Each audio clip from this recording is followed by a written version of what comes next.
آج ہر بندہ پریشان ہے، لیکن ایک حدیث سن لیں، یہ ٹینشن فری حدیث ہے.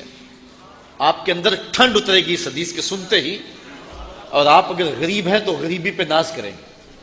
میرے رسول نے ارشاد فرمایا، سیدنا علی المرتضیٰ فرماتے ہیں، جو اللہ کے دیے گئے تھوڑے رزق پہ راضی ہو گیا، اللہ قیامت کے دن اس کے تھوڑے عملوں پہ راضی ہو جائے گا.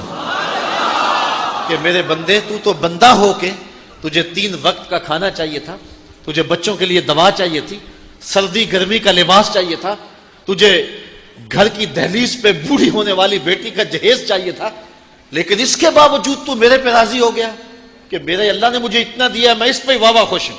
تو کہا اگر تو اللہ کے دیے پہ راضی ہو گیا، تجھے تو ضرورت تھی پھر بھی راضی ہو گیا، مجھے تو تیرے عملوں کی لوڑ بھی نہیں ہے نا. تو کہا جو اللہ کے دیے گئے تھوڑے رزق پہ راضی ہو گیا، اللہ قیامت کے دن اس کے تھوڑے عملوں پہ راضی ہو جائے گا. آج